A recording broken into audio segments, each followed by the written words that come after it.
Hello everyone, इस video में हम करेंगे coordinate geometry and straight line from Pathfinder. तो आज हमारा फर्स्ट क्वेश्चन है the coordinate of the middle point of a triangle of the sides of triangle are this. तो एक ट्रायंगल है और उसके मिड पॉइंट गिवन है। ये एक ट्रायंगल है और इसके मिड पॉइंट होंगे, जैसे यहाँ पे मिड पॉइंट होता है, साइड्स के जो मिड पॉइंट है वो गिवन है। कितना है? एक है 4, 2, सेकंड पॉइंट है 3, 3 और थर्ड है 2, 2। Find the coordinate of its centroid. तो मैं सेंट्रोइड के कोऑर्डिनेट फाइंड करूंगी। ठीक है, तो जो सेंट्रोइड की कोऑर्डिनेट मतलब जो सेंट्रोइड होता है उसको फाइंड करने का फॉर्मूला क्या होता है? x1 plus x2 plus x3/3 और y1 plus y2 plus y3/3। अब यहाँ पे हम देखें तो भाई ए बी सी ये कोऑर्डिनेट तो गिवन ही नहीं है, लेकिन एक चीज है, अगर जो भी सेंट्रोइड इस ट्रायंगल का होगा एबीसी का, वो ही सेंट्रोइड किसका होगा? इसके जो मिड पॉइंट से बनने वाला जो सेंट्रोइड, ये भी तो ट्रायंगल बन रहा है, इसका भी सेम सेंट्रोइड होगा। तो अगर हमारे पास यहाँ की कोऑर्डिनेट नहीं है तो हम ये वाले कोऑर्डिनेट तो है, हम इनको यूज करके सेंट्रोइड निकालेंगे। सम करो, 4 और 3 कितना होता है? 7 और 2 9/2। ठीक है, इसके बाद इसको करो, 2 और 3 कितना होता है? 5, 5 और 2 कितना होगा? सॉरी 7 9/3। तो 5 और 2 कितना होता है? 7/3। तो आंसर कितना है? 3, 7/3। तो ऑप्शन ए इसका राइट आंसर हो जाएगा। Next question number second, the coordinate of in center of triangle ABC with vertices this. तो हमें किसका कोऑर्डिनेट फाइंड करने? एक ट्रायंगल है, सेम ट्रायंगल बना दिया, एबीसी ट्रायंगल है और इसका इन सेंटर जो होगा उसके वर्टिसेस हमें फाइंड करने हैं। इन सेंटर कहाँ बनता है? ट्रायंगल के जो अंदर बनता है वो इन सेंटर होता है। ठीक है, मैंने क्लास में भी जब कराया था तो मैंने इन सेंटर, सर्कम सेंटर, ये सारी मतलब दोनों तीनों ही कराए थे। ठीक है, तो देख लेते हैं अभी कोऑर्डिनेट। ये इसके पॉइंट्स क्या है? ए बी सी, इसके वर्टिसेस हो गई और हमारे पास गिवन है ए है 0.0,6, बी है 8,12 और सी है 80। ये हमारे कोऑर्डिनेट हुए। फाइंड क्या करना है? इन सेंटर। तो इन सेंटर का जो फॉर्मूला होता है, अगर देखो इन सेंटर का अभी मैंने जब तुम्हें करवाया था स्ट्रेट लाइन में तो मैंने वहां पे एक अलग फॉर्मूला बताया था, बट यहाँ पे मैं कोई दूसरा यूज करने वाली हूँ, क्योंकि वो जो मैंने जब उसमें स्ट्रेट में बताया था, स्ट्रेट लाइन में हमारे पास इक्वेशन गिवन होती थी तो हम उसको यूज करके निकालते थे। अब यहाँ इक्वेशन गिवन नहीं होगी, यहाँ पे कुछ भी गिवन नहीं है, सिर्फ हमारे पास वर्टिसेस गिवन है, तो यहाँ पे जो फॉर्मूला यूज करेंगे वो थोड़ा डिफरेंट होगा। क्या फॉर्मूला होगा? फॉर्मूला होगा a x1 plus b x2 plus c x3 upon a plus b plus c. और दूसरे के लिए क्या होगा? a y2 y1 plus b y2 plus c y3 और upon a plus b plus c। ठीक है, a के सामने वाली साइड a होती है, b के सामने वाली b और c के अपोजिट साइड c होती है। ये क्लास में भी हमने किया हुआ है। अभी a निकालना है। a क्या होगा? देखो a होता है डिस्टेंस। डिस्टेंस फॉर्मूला क्या होता है? डिस्टेंस फॉर्मूला होता है under root x2 minus x1 whole square plus y2 minus y1 का होल स्क्वायर। तो हम यही यूज करेंगे। यूज करो, इसमें क्या आएगा? अगर हम a निकालते हैं तो x2 माइनस x1, 8 माइनस 8 0 और फिर 0 माइनस 12 का होल स्क्वायर मतलब 144 आएगा। और किसका होता है? ये a आ जाएगा 12। फिर अगर हम b निकालते हैं तो b के लिए क्या यूज करोगे? b ये है, तो इन दोनों पॉइंट से बनेगा ac। तो ac के बेस का डिस्टेंस निकालो। 8 माइनस 0 8 मतलब 8 का स्क्वायर 64, 0 माइनस 6 माइनस 6 का स्क्वायर 36, ये हो जाएगा 100 और 100 का रूट से निकालेंगे तो 10 आएगा। फिर c निकालेंगे, इन दोनों के बीच का डिस्टेंस 8 माइनस 0 होता है 8, 8 का स्क्वायर 64, 12 माइनस 6 होता है 6, 6 का स्क्वायर कितना होता है 36, 100, 100 को सॉल्व करो मतलब रूट से बाहर निकालो तो 10 आएगा। तो एबीसी हमारे पास साइड से आ गई है, ये 12, ये 10 और ये भी 10। अब यहाँ पे पुट करना है, सिर्फ ए की वैल्यू कितनी आई है? 12 इंटू x1। x1 कितना है? तो हमारी चॉइस है ना, हम किसको? ये x1 x2 ले लो, x1 y1 ले लो और ये ले लेंगे हम x2 y2 और इसको ले लेते हैं x3 y3। ठीक है, ऐसा ले लेते हैं, बट वरना नहीं, इसको ना पॉइंट्स के अकॉर्डिंग लो। ये x1 y1 पहला पॉइंट a है तो x1 y1 फिर x2 y2 और फिर x3 y3 इसको लेना है। ठीक है, तो 12 x1 कितना है? 0 प्लस b कितना है? 10 और x2 कितना है? 8 प्लस c भी 10 और x3 कितना है? 8 अपॉन तीनों को सम करो, 12 प्लस 10 प्लस 10। यहाँ से अगर हम यूज करते हैं ये वाला, इसमें लगाएंगे तो 12 y1 है 6 प्लस 10 y2 है 12 प्लस 10 y3 है 0 अपॉन कितना होगा? 32 होगा। 0 10 इंटू 8 80 और ये भी 80 है, 80 अपॉन 32। ठीक है, इसके बाद 88 होता है 60 अपॉन 32। तो अगर हम 16 से कट करते हैं तो 10 और 5 फाइव सी वैसे ऑप्शन में छोटे इसको आगे सॉल्व करने की जरूरत भी नहीं पड़ेगी, फाइव देखो डी ऑप्शन में आ रहा है, तो मतलब ऑप्शन डी इसका राइट आंसर होगा। Now question number third, the middle point of the segment of the straight line joining the point P Q and Q minus P, एक लाइन स्ट्रेट लाइन है एक, ठीक है, और उसको दो पॉइंट में ज्वाइन करने वाले पॉइंट कौन से हैं, एक है पी क्यू, एक है कोऑर्डिनेट पी क्यू, और दूसरा जो कोऑर्डिनेट है क्यू माइनस पी इज, अच्छा इसका मिडल पॉइंट है, ये मिडल पॉइंट है इसका कोई r/2 और s/2, ये कुछ भी ए बी और इसको ले लो p, ठीक है, r/2 s/2, हमें बताना है लेंथ ऑफ द सेगमेंट। तो अभी मैंने थोड़ी देर पहले बताया लेंथ का फॉर्मूला क्या होता है, x2 माइनस x1 का whole square, y2 minus y1 का होल स्क्वायर, तो p माइनस q का square plus q minus q plus हो जाएगा वैसे, ठीक है, स्क्वायर स्क्वायर हुआ। अब हमें क्या करना है, बट यहाँ पे अगर हम देखते हैं यहाँ पे एस आर में ऑप्शन है, तो कुछ एस आर की टर्म्स में निकालो। अब एस आर से क्या निकालो, तो सिर्फ अगर मिड पॉइंट बोला तो हमें तो सिर्फ एक वही आता है सेक्शन फॉर्मूला वगैरह, मिड पॉइंट फॉर्मूला लगाएंगे जो भी हम यहाँ पे। तो ये कितना r/2 इज, मिड पॉइंट है तो p प्लस क्यू अपॉन 2, 2 से 2 कैंसिल, तो p प्लस क्यू की यहाँ से वैल्यू आ जाएगी s, मतलब इसकी जगह क्या लिखा जा सकता है, s स्क्वायर लिखा जाएगा, ठीक है। फिर सेकंड अगर हम देखते हैं q माइनस p इज कितना, s/2, r लिखा जाएगा s/2, ये 2 से 2 कैंसिल होगा, फिर यहाँ पे तो हम माइनस चलो कॉमन ले लेते हैं, स्क्वायर होगा तो कोई फर्क नहीं पड़ेगा, ठीक है। तो तब ये क्या आ जाएगा, s का ही स्क्वायर आएगा, तो माइनस s का square, s square plus r square, और पावर कितने देगी 1/2। ऑप्शन कौन सा मैच हो रहा है, ऑप्शन सी इसका छोटा लिखा है but option C right answer है, s square plus r square का 1/2, इसी रूट का मतलब 1/2 पावर यूज है। Now next question number 4. If T1 is not equals to T2 and the point A, B, C are collinear, तीनों point collinear बोले तो बोला है T1 into T2 कैसा होगा, T1 into T2 क्या होगा, ठीक है। तो collinear पॉइंट होता है, तो collinear पॉइंट का मतलब क्या होता है कि स्लोप कैसे होंगे, इक्वल स्लोप होते हैं। मैंने वो बताया होगा क्लास में कि अगर collinear पॉइंट्स हैं, तो जैसे ये पॉइंट है ABC, अगर पॉइंट है ABC कोई लाइन पे पॉइंट collinear होगा, तो मतलब एक लाइन में होंगे। तो अगर हम AB का स्लोप निकाले, BC का निकाले, AC का निकाले, सबका स्लोप कैसा है, सेम आता है, ऐसा होगा, ठीक है। तो इसी से हमारे इसमें रिलेशन बन सकता है, कि रिलेशन, ठीक है। एक तो तरीका ये हो गया, दूसरा इससे भी एक इजी तरीका है, एक इजी और मेथड है, वो कौन सा होता है, वो होता है एरिया ऑफ ट्राइंगल फाइंड करने का। तो ट्राइंगल का एरिया हमने सीखा, देखो अगर ये ट्राइंगल का एरिया मैंने बताया होगा, इसको लेके नहीं, मतलब कॉलिनियर के लिए नहीं बताया होगा, बट नॉर्मली बताया होगा क्या होता है, x1 x2 x3 y1 y2 y3 0 0 0, ये मैंने ट्राइंगल का एरिया बताया होगा, ठीक है, ये होता है। तो यहाँ से ट्राइंगल एरिया निकलेगा, बट इन्होंने बोला पॉइंट्स कॉलिनियर है, कॉलिनियर मतलब पॉइंट्स एक ही लाइन में, तो एक ही लाइन में मतलब ट्राइंगल नहीं बनेगा, ट्राइंगल नहीं बनेगा मतलब एरिया कैसा आएगा, 0 ही आएगा, तभी तो ट्राइंगल नहीं बनेगा ना। तो ये इसमें यूज करो, इससे भी हो जाएगा, बट इससे थोड़ा और इजी हो जाएगा, इससे भी हो जाएगा, वैसे मैं फिर से रिपीट करूंगी। तो 1/2, तो कितना है a, फिर a t1 स्क्वायर और a t2 स्क्वायर, फिर ये कितना है 0 और 2a t1 2a t2, और यहाँ पे आता है 1 1 1, सॉरी 0 0 नहीं 1 1 1 आता है, ठीक। और ये ऑलरेडी कितना है 0, क्योंकि क्या है कॉलिनियर है ना पॉइंट, ये है नहीं ऑलरेडी। तो इसका क्या लेना है, इसका स्क्वायर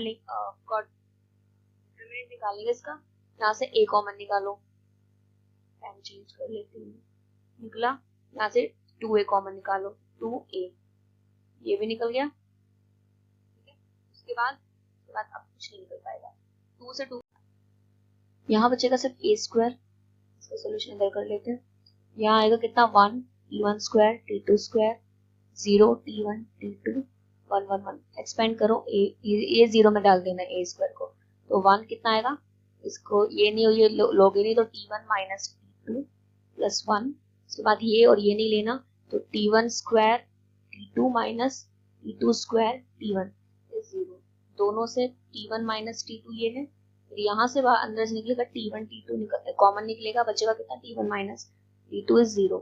अब इन दोनों से ये वाला और ये, इससे क्या आ जाएगा t1 माइनस t2 कॉमन आएगा, ना बचा 1 प्लस t1 t2, तो t1 t2 कितना आ जाएगा -1 के इक्वल। ऑप्शन किसके साथ, देखो किसके साथ मैच हो रहा है, ऑप्शन ए के साथ मैच हो जाएगा, सी के साथ, ठीक है। Next question number 5, the area of quadrilateral ABCD उस वर्टिसेस आर एबीसीडी की एक क्वाड्रिलेटरल है हमारे पास कोई, ये वैसे मैंने पैरेललोग्राम बनाया बट क्वाड्रिलेटरल यहाँ पे अवेलेबल नहीं है पिक्चर। क्यों क्वाड्रिलेटरल तो कुछ ऐसा बनता है ना, इक्विलेटरल ऐसे कुछ ऐसा कुछ बनता है, ये क्वाड्रिलेटरल होता है बेसिकली। वैसे क्वाड्रिलेटरल होता क्या है, जितनी भी 4 साइड्स वाली फिगर होती है सभी को क्वाड्रिलेटरल बोलते हैं। कोई पैरेललोग्राम हो जाए, रेक्टेंगल हो जाए, काइट हो जाए, रोम्बस हो जाए, या स्क्वायर हो जाए, या ट्रेपेजियम हो जाए, ये सभी क्वाड्रिलेटरल में ही आते हैं। तो इसके वर्टिसेस लिखो कितने हैं, ए कितना गिवन है 1 1, फिर बी है 7 -3, सी गिवन है 12,2, डी गिवन है 7,21। क्या बोल रखा है, फाइंड द, क्या बोला है, एरिया ऑफ क्वाड्रिलेटरल। तो हमें एरिया बताना है क्वाड्रिलेटरल का। अभी क्वाड्रिलेटरल अगर एक स्पेसिफिकली गिवन होता है कि भाई कौन सा क्वाड्रिलेटरल, रेक्टेंगल है, स्क्वायर है, रोम्बस है, या फिर पैरेललोग्राम है, तो हमारे पास सभी की फॉर्मूला होता है एरिया निकालने का। नॉर्मल अगर क्वाड्रिलेटरल बोला इसका तो नहीं पता, तो दो तरह से हम इसको यूज कर सकते हैं। क्या है, मैंने इसका डायगोनल ड्रॉ कर लिया। अब एक ये ट्राइंगल है, एक ये, एक काम करो एबीडी का ट्राइंगल का एरिया निकालो। कैसे निकालोगे, अभी जैसे ये निकाला सेम ऐसे निकाल सकते हो। फिर इसका एरिया जो होगा उसमें क्या प्लस कर दोगे, उसके एरिया में बी सी डी के एरिया को प्लस कर देना, आ जाएगा एबीसीडी का एरिया। उससे भी ज्यादा इजी क्या है, इससे भी ज्यादा इजी क्या है, देखो ये वाला डायगोनल है ना, इस डायगोनल, अभी अगर मैं इस वाले डायगोनल को भी ज्वाइन कर देती हूँ तो इस डायगोनल से इसको माइनस करो, कितना आएगा -11, ठीक है। फिर यहाँ से इसको माइनस करो, कितना आएगा 0। फिर ये भी मैंने x कोऑर्डिनेट माइनस किया, फिर y को माइनस करो, कितना आएगा, ये कितना था 2 था शायद, तो यहाँ पे कितना आएगा 1 -2 -1, और नेक्स्ट -3 से 21 माइनस होगा तो माइनस बचेगा -3 -21 -24, और इसका हाफ ले लेना। इस तरह से भी निकाल सकते हो, ठीक है, ऐसे निकाल लेना। ये ऐसा बस ये कि ये थोड़ा और इजी हो जाएगा। Next question number 6, the distance between lines given है। दो लाइन के बीच का डिस्टेंस निकालना है। फॉर्मूला है, डायरेक्ट फॉर्मूला बेस्ड है, d2 - d1 upon √a² + b², ये होता है फॉर्मूला। अभी लगा देते हैं, एक इक्वेशन है 3x 4y -1 is 0, यहाँ से आएगी 8x + 6y - 15 is 0। अभी बट इसके लिए क्या होना चाहिए, x और ये a और b सेम होने चाहिए यहाँ पे, और यहाँ x y कोएफिशिएंट सेम होने चाहिए। इसी में नहीं है उसको ना 2 इसमें से कॉमन निकालो, इसके जैसा बनाना, ठीक है। अब यहाँ से निकालोगे 15/2 is 0। अब फॉर्मूला लगाओगे -15/2 और माइनस प्लस 11 अपॉन 16 का स्क्वायर, 4 का स्क्वायर 16, और 3 का हो जाएगा 9, इसमें एलसीएम लेना 11, 22 अपॉन 7, ये सॉल्व कितना आ जाएगा 5, 22 में से 15 जाता है तो कितना बचता है 7 बचता है, और 2 है तो 2 का आंसर कितना होगा 10। ऑप्शन डी इसका राइट आंसर होगा 7/10। Now next question number 7, the equation of line parallel to the line this the sum of its intercepts. एक लाइन है, उसके एक लाइन है, लाइन कौन सी है 2x + 3y + 5 is 0। इसके पैरेलल लाइन निकालने, पैरेलल लाइन में तो ये तो सेम ही होता है, चेंज क्या होता है सिर्फ कांस्टेंट, तो इसकी वजह से ये और ये ऑप्शन सी और डी तो हो गई कैंसिल, ठीक है। आगे क्या बोल रहा है कि सम ऑफ इंटरसेप्ट 15 है, मतलब a + b 15 होना चाहिए, a + b sum of intercept. तो हम क्या कर लेते हैं, इस इक्वेशन को ना इंटरसेप्ट फॉर्म में चेंज कर लेते हैं। मैंने जितने भी पैरेलल लाइन वाले क्लास में क्वेश्चन कराए थे उसमें क्या, मतलब पैरेलल लाइन की इक्वेशन फाइंड करने वाले, उसमें मैंने क्या मोस्टली मतलब जो क्वेश्चंस कराए थे उसमें कैसे कराए थे कि हमारे पास इक्वेशन निकालने हमें, और हमें सी निकालने के लिए कंडीशन कौन सी गिवन होती थी, सी निकालने के लिए हमारे पास कंडीशन होती थी कि मतलब लाइन इस एक पर्टिकुलर पॉइंट एक्स वाई से पास हो रही है या 1 2 से पास हो रही है, तो एक्स वाई की जगह वो रखो, सी निकल जाता था, ऐसा कुछ होता था। यहाँ तो सिर्फ इंटरसेप्ट बोले a + b = 15, तो इंटरसेप्ट के लिए देखते देखो पहले ना इस दोनों ऑप्शन को चेक करते हैं। अब इंटरसेप्ट किसमें 15 बनता है, तो x/2x/5 15, ये हो जाएगा 3y/15 is 1। ये होती है ना इंटरसेप्ट फॉर्म, क्या होती है x/a + y/b is 1, ठीक है। अगर 2 नीचे आ जाता है, 3 नीचे आ जाता है तो 15/2, और ये हो जाएगा 3 का 15, ये तो कहीं से भी कोई चांसेस ही नहीं इसके 15 आने की, ठीक है।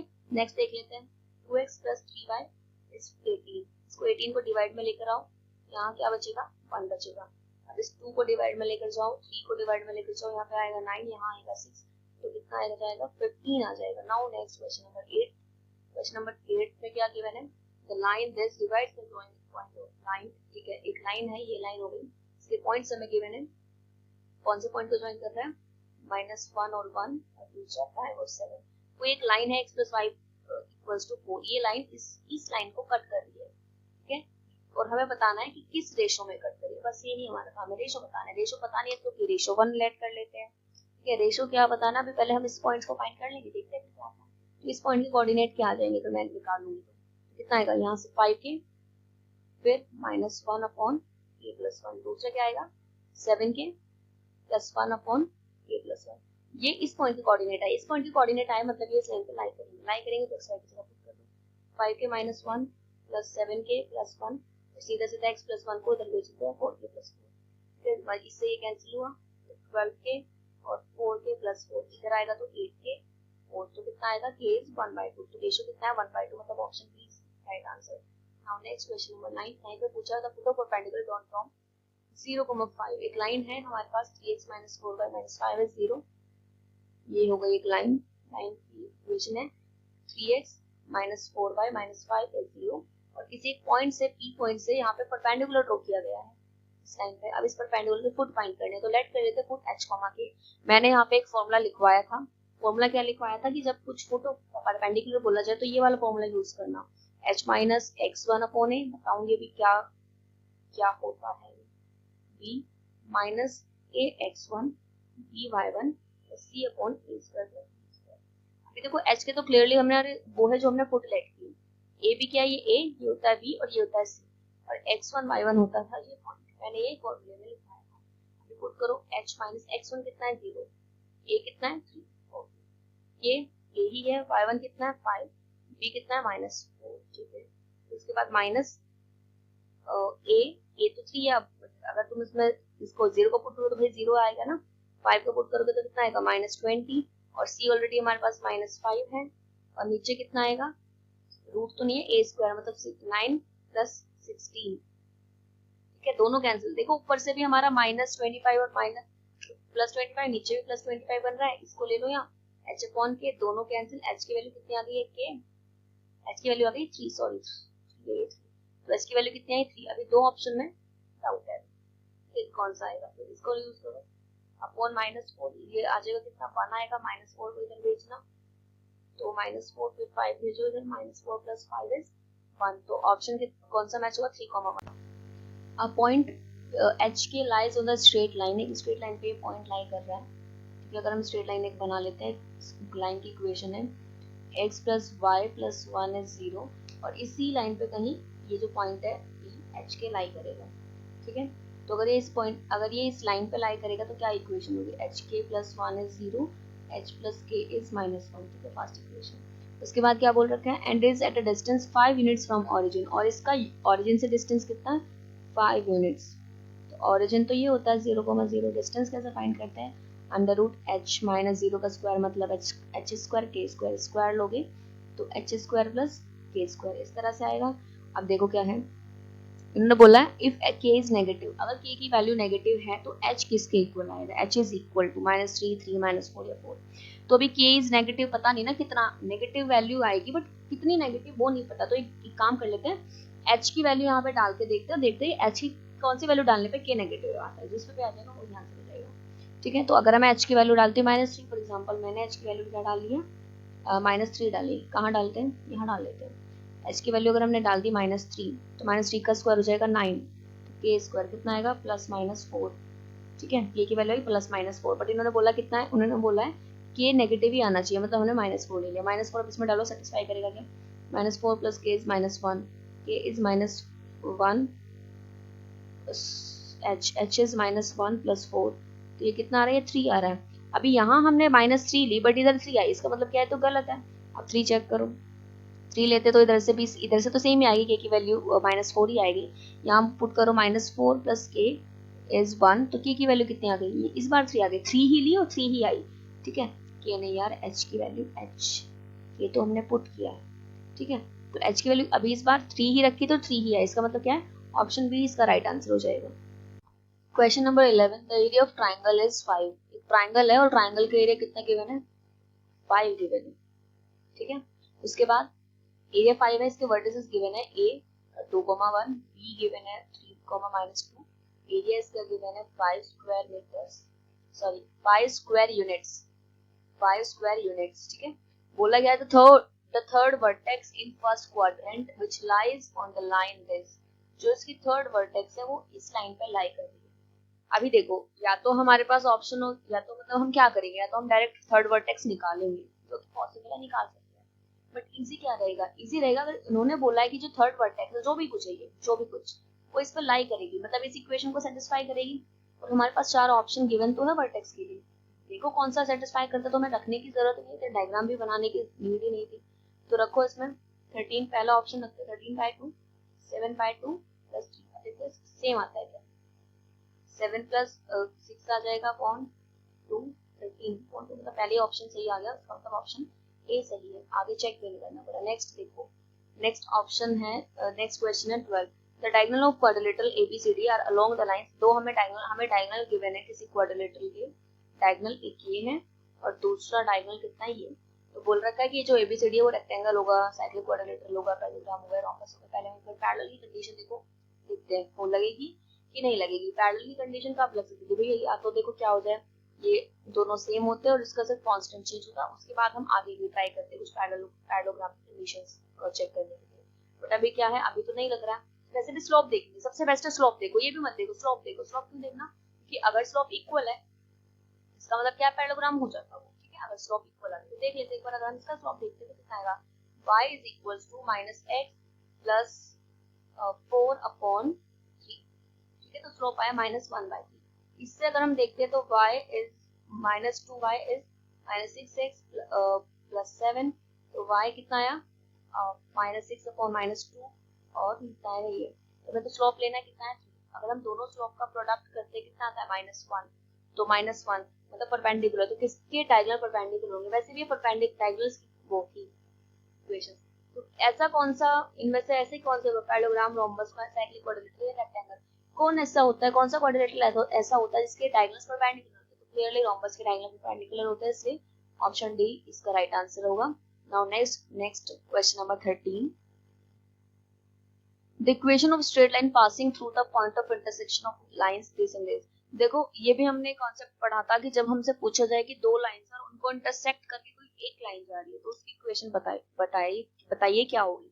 तो उसकी इक्वेशन क्या होती थी, पहली लाइन की इक्वेशन स्ट्रेट लाइन की प्लस लैम्डा टाइम्स दूसरी लाइन की इक्वेशन इक्वल्स टू 0। तो फर्स्ट लाइन की इक्वेशन कितनी है, 3x minus y plus 2 plus lambda कितना 5x minus 2y plus 7 is equals to 0। तो लिखते हैं देखो 3 प्लस 5 लैम्डा एक्स, यहाँ से फिर आएगा -1 माइनस 2 लैम्डा वाई, फिर z को अगर हम नेक्स्ट को अगर हम देखते हैं तो नेक्स्ट क्या आएगा 2 प्लस 7 लैम्डा, ये कांस्टेंट आ जाएगा।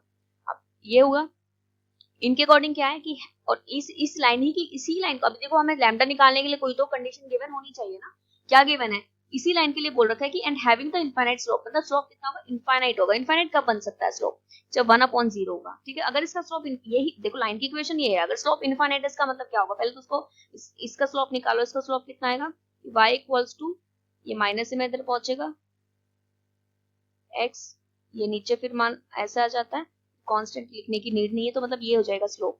तो ये 1/0 is -3 plus 5 lambda upon -1 minus 2 lambda, ठीक है।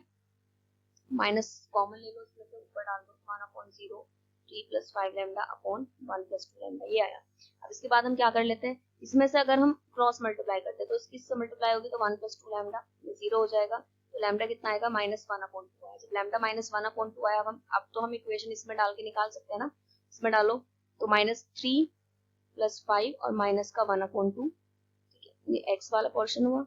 इसमें अगर हम -1/2 पेन चेंज कर लेते हैं, इसमें अगर हम -1/2 डालते हैं तो 2 से 2 कैंसिल, +1 -1 ये 0 बन जाएगा।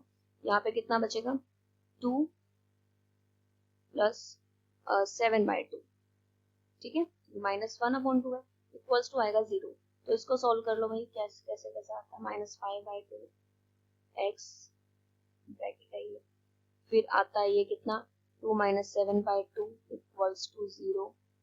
आगे देखो क्या आएगा 6 - 5/2 x, और यहाँ से कितना, इसको सब उधर भेजो दूसरी साइड में, तो 7/2 - 2, ठीक है। आगे इसको सॉल्व करके तो 1/2 आया, 1/2 यहाँ से कितना आएगा 7 - 4/2, 2 से 2 कैंसिल, x की वैल्यू कितनी आ गई है 3 आ गई है। तो देखना कुछ ऐसा है क्या, x की value 3, option C right answer हो जाएगा, इसमें भी x की वैल्यू 3 आ गई। Next question number 14, if -5, 4 divides the line segment between the coordinate axis this ratio, then what is the equation। तो सबसे पहले डायग्राम बनाएंगे, ठीक है। कोऑर्डिनेट एक्सिस पे बोल की बात हो रही है, क्या बोल रहे थे, किस रेशियो में डिवाइड किया है 1:2 में डिवाइड किया, तो ये हमने बनाया, ठीक है। ये हमारा जो कोऑर्डिनेट होगा ये कितना होगा, a, 0 और इस वाले का क्या नाम होगा, 0, b। किस रेशो में इस लाइन को डिवाइड कर रहा है, ये 1:2। अभी नहीं पता, 1:2 ऐसे मान लो। अभी हमें p पॉइंट फाइंड करना है। अगर हम फाइंड करते तो कितना आएगा, इन दो 2 into 0 1 into a कितना जाएगा, a अपॉन और 1 + 2 3 होता है। ठीक है, फिर इसको करो 2 into b, फिर 0 से करो तो ये तो 0 ही आएगा, नीचे कितना आएगा 3 आएगा। ठीक है, तो ये आया डिवाइड करके, मतलब जो पॉइंट है ये आया है। लेकिन इन्होंने क्या बोला है कि ये पॉइंट है कोऑर्डिनेट एक्सिस को डिवाइड जो कर रहा है। देखो line segment between the coordinate axis के बीच में जो लाइन सेगमेंट है उसको जो डिवाइड करने वाला पॉइंट है वो -5,4 है। बट हमने जब निकाला तो हमारा ये आया हुआ है, तो -5,4। तो देख लो -3 -5, तो a की वैल्यू कितनी आ गई, -15। और यहाँ से आप जब निकालोगे तो 4 है, 3 मल्टीप्लाई में जाएगा 2 से 2 टाइम्स, तो b कितना आएगा, 6 आएगा। ठीक है, तो इक्वेशन फाइंड करनी थी। इक्वेशन क्या होती है, x upon a plus y upon b is 1। Solve करना है, सॉल्व करो, 15 एलसीएम आता है। ठीक है, -x ऊपर ले लो तो -x प्लस कितना आएगा, नहीं 15 नहीं आएगा भाई,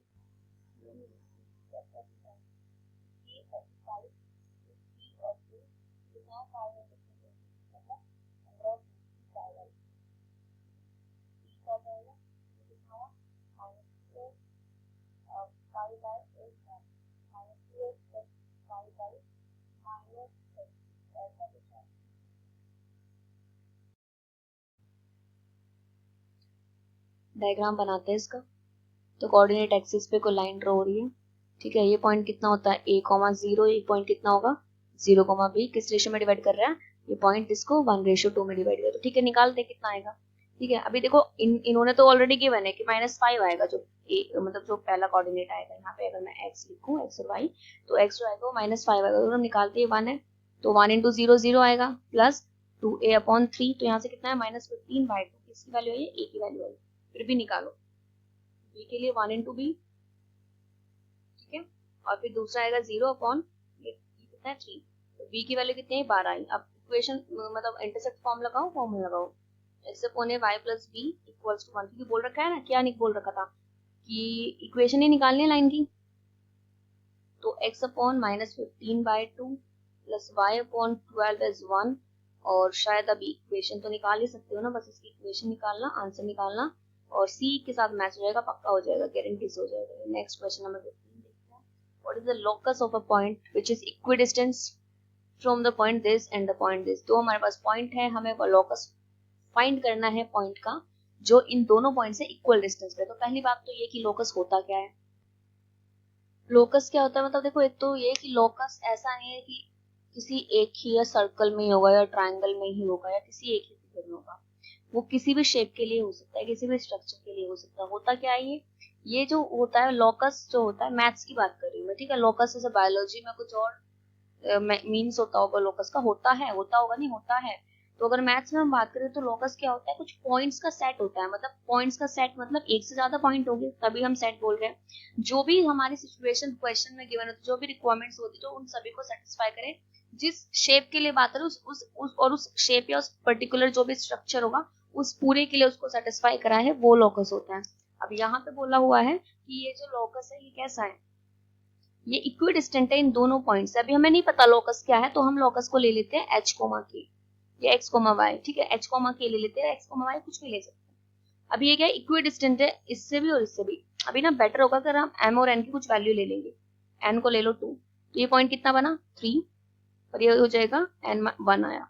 फिर ये पॉइंट कितना हुआ, ये a पॉइंट मान लो, और ये b पॉइंट कितना आ जाएगा m - n, मतलब -1, और फिर समाया 3। दोनों से इक्वल डिस्टेंस पर है, इससे भी डिस्टेंस फॉर्मूला यूज करो, h - k का होल स्क्वायर प्लस k - 1 का होल स्क्वायर।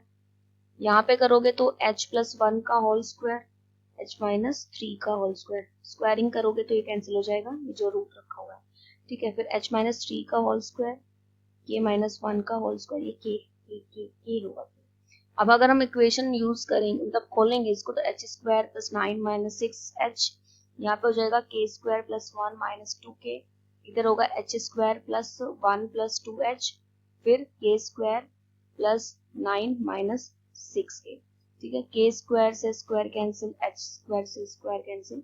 अब देखते क्या आता है, तो आएगा क्या 9 यहाँ भी +9 है, यहाँ भी +9 है, दोनों कैंसिल, +1 से +1 भी कैंसिल, बचा -h -2k 2h -6k।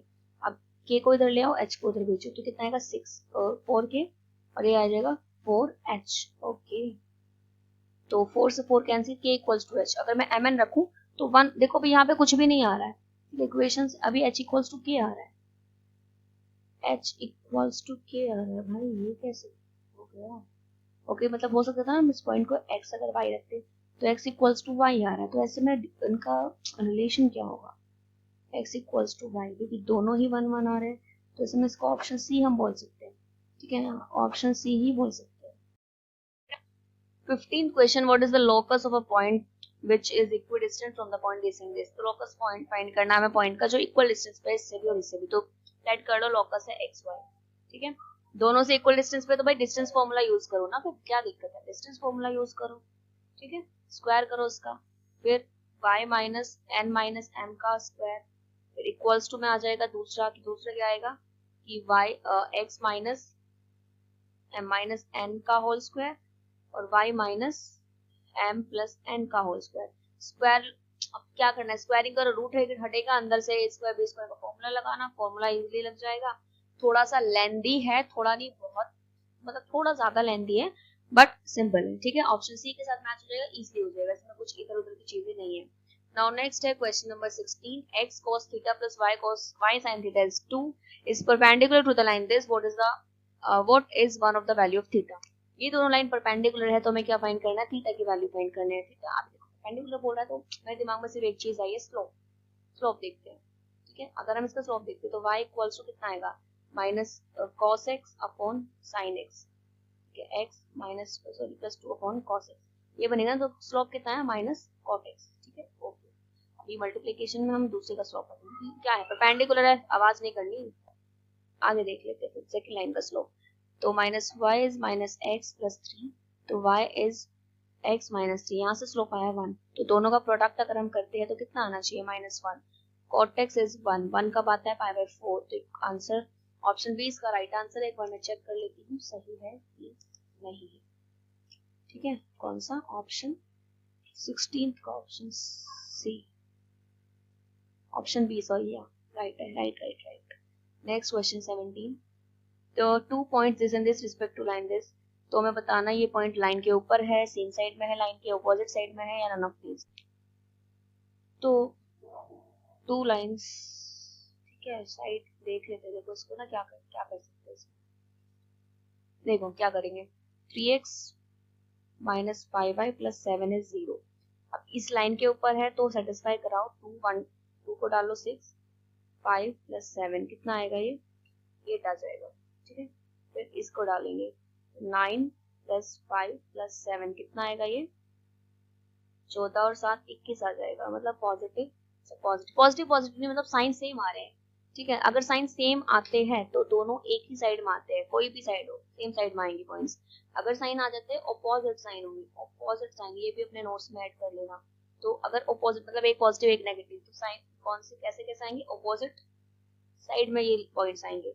और अगर आ जाता है, अब हो सकता है ना रिजल्ट 0 आ सकता था, 0 0 है ना, तो 0 आ जाता तो लाइन के ऊपर ही, वो तो पता है 0 आता तो लाइन के ऊपर आता है, ठीक है, क्लियर, तो ऑप्शन इसका बी राइट आंसर होगा। नेक्स्ट क्वेश्चन नंबर 18, ABC एक ट्राइंगल है formed by lines XY 0 and X plus Y is 1, consider the following statements. बनाओ फिर इक्वेशन, लाइन कैसे बनेगी, ये बन गया लाइन क्या है, XY is equals to 1, ये नहीं है लाइन, ठीक है, लाइन की equation x plus y is equals to 1, तो ये हमारा जो पॉइंट होगा ये होगा 1,0, ये पॉइंट होगा 0,1। हमसे पूछा जा रहा है ortho centre triangle, right angle triangle बनता है ये, तो उसका ऑर्थो सेंटर बताओ। तो जब भी राइट एंगल ट्राइंगल के लिए ये चीज याद रखना कि राइट एंगल ट्राइंगल का जो ऑर्थो सेंटर होता है वो वहां होता है जहां पे 90 डिग्री एंगल होता है, यहाँ है तो मतलब ऑरिजिन पे होगा, मतलब करेक्ट है। दूसरा सर्कम सेंटर होता है इस लाइन का मिड पॉइंट, ये मैंने क्लास में फॉर्मूला भी लिखवाया था, 0 + 1 is 1/2, 1 + 0 is 1/2, तो कितना है 1/2, मतलब इसका आ जाएगा C। Question number 19, if this are the represents vertices of equilateral triangle inscribed in a circle, circle के अंदर इक्विलेटरल ट्रायंगल बनाओ, उसके कुछ वर्टिसेस गिवन है, और अगर कभी पैरामेट्रिक फॉर्म पड़ी हुई तो पता होता है ये क्या होती है, पैरामेट्रिक फॉर्म होती है कि a sin थीटा और cos थीटा और sin थीटा, ये कौन सी पैरामेट्रिक फॉर्म होती है, किसमें होती है, और सर्कल में होती है। और सर्कल की इक्वेशन क्या होती है, एक्सिस, वैसे यहाँ पे गिवन भी ऑलरेडी सर्कल, नहीं भी पता तब भी हमें समझ सकते हैं। सर्कल की इक्वेशन ये होती है, बनती कैसे कि x माइनस जीरो का square y minus zero square equals to radius, ठीक है, रेडियस स्क्वायर, ऐसा होता है ना। तो अगर हम देखते हैं तो पॉइंट क्या आ रहा है, पॉइंट आ रहा है हमारा 0 0, ठीक है, पॉइंट क्या आ रहा है 0 0 0 0, क्या है इसका 0 0 होता है इसका सेंटर, सर्कल का सेंटर। तो अगर मैं एक सर्कल बना रही हूँ, फॉर एग्जाम्पल मैंने ये बनाया सर्कल, तो इसका सेंटर क्या होगा 0 0 होगा, ठीक है, 0,0 सेंटर इसका ये हो जाएगा। और इसी के अंदर क्या बना हुआ है, एक ट्राइंगल बना हुआ है, इसी के अंदर क्या बना हुआ है, एक ट्राइंगल, ऐसे एक ट्राइंगल बना हुआ है। तो अगर हम देखो, अब ये सोचो, ये सर्कल का सेंटर अगर ये है, तो सोचो क्या ये जो होगा, ये क्या है, इक्विलेटरल ट्राइंगल में का भी एक होगा, सेंटर होगा, ठीक है। सेंटर क्या, हम क्या बोल सकते हैं, सेंटर को क्या बोलते हैं, हम बोलते हैं ना कि इसका इक्विलेटर ट्राइंगल का भी क्या ये ही सेंटर होगा, तो ये बोल सकते हैं। तो फॉर्मूला क्या होता है इसका, x1 plus y1 plus x1 plus x2 plus x3 upon 3, मतलब इसका जो वर्टिसेस है उनका सम डिवाइडेड बाय 3। वर्टिसेस क्या है, a cos theta 1, a cos theta 2 और a cos थीटा 3। तो a कॉमन ले लो, cos थीटा 1 cos थीटा 2 और cos थीटा 3 अपॉन 3। तो कितना है 0, क्योंकि अगर सर्कल का होगा तो ट्राइंगल का भी होगा। अब यहाँ से ओवरऑल ये भी 0 में जाएगा, ये 0 में जाएगा, तो ये क्या बन रहा है, ये 0 इक्वल ही आ रहा है, करेक्ट आ रहा है, तो ये सही। और अगर जब हम y1 के लिए चेक करेंगे, y1 plus y2 plus y3, तो ये तब भी इसको भी सेटिस्फाई करेगा, ठीक है, ये भी सही आ जाएगा। तो ऑप्शन इसका कौन सा आंसर हो जाएगा, ऑप्शन बी इसका राइट आंसर होगा। ये 19 क्वेश्चन है। अब नेक्स्ट है हमारे लास्ट, आज की इस वीडियो का last question, question number 20। The area of equilateral triangle is a rational number. Equilateral triangle का एरिया होता है √3/4 और a स्क्वायर, a मतलब साइड का स्क्वायर, ठीक है। अब अगर साइड रूट में भी है कुछ, तब भी स्क्वायर हो जाएगा, तो एक रेशनल नंबर निकल के आएगा, ठीक है। रेशनल बन रहा है, ये ऑलरेडी रेशनल है, बट इसके साथ इरेशनल नंबर रखा है, तो ओवरऑल क्या आ जाए, रिजल्ट क्या निकलेगा, इरेशनल निकलेगा। बट इन्होंने क्या बोला, रेशनल, मतलब ये इनका गलत बोला हुआ है, फर्स्ट गलत होगा, ठीक है, और फर्स्ट गलत तो ऑप्शन ए गलत है, फिर यहाँ ऑप्शन बी भी गलत है क्योंकि यहाँ भी फर्स्ट है, ऑप्शन डी भी गलत है क्योंकि इसमें भी फर्स्ट आ रहा है, तो ऑप्शन सी बचेगा कौन सा, सेकंड और थर्ड करेक्ट है, ठीक है। और ऐसी जो स्टेटमेंट होती है ना, इनको तो याद भी रख लिया करो, इसमें इनको ना अपने नोट्स में ऐड कर लिया करो कि ऐसा कुछ होता है। अभी जैसे सेकंड स्टेटमेंट क्या है कि ट्राइंगल में जो सेंट्रोइड होता है वो हमेशा सर्कम सेंटर ऑर्थो सेंटर को डिवाइड करता है 1:2 में। अगर हमें नहीं भी पता था, ठीक है, अभी तो खैर पता हो नहीं पता हो तो कोई फर्क ही नहीं पड़ता क्योंकि हमने अपना आंसर दे दिया है। बट हो सकता है ना कभी कि भाई ऐसा कुछ ना बैठे कि भाई हम ऐसे मतलब ऑप्शन को एलिमिनेट करके ना निकाल पाए, तब के लिए तो हमें ये पता होना चाहिए। नेक्स्ट की circum centre is the only point which is equidistant from all the 3 vertex of a triangle. Circum centre एक अकेला पॉइंट होता है जो ट्रायंगल के तीनों वर्टेक्स से इक्वल डिस्टेंस पे होता है। तो ये भी तुम्हें, ये जो स्टेटमेंट्स हैं इनको याद रखना चाहिए, इनको अपने नोट्स में ऐड कर लेना, ठीक है। तो आज की वीडियो में, इस वाली वीडियो में सिर्फ इतना ही, आगे फिर हम नेक्स्ट क्वेश्चन, अपने अगले क्वेश्चन करेंगे नेक्स्ट वीडियो में। आई होप वीडियो अच्छी लगी होगी, क्वेश्चंस क्लियर हुए होंगे। जो मैंने बीच में 1-2 क्वेश्चन बोला है कि सॉल्व कर लेना, आगे सॉल्व कर लेना, एक बार उनको सॉल्व करके ट्राई करना। अगर हो जाते हैं, वैसे तो हो ही जाएंगे, बट अगर इनकेस नहीं हो पाते तो मुझे बता सकते हो, मैं आपको सॉल्व करा दूंगी। Okay, and thank you so much for watching this video.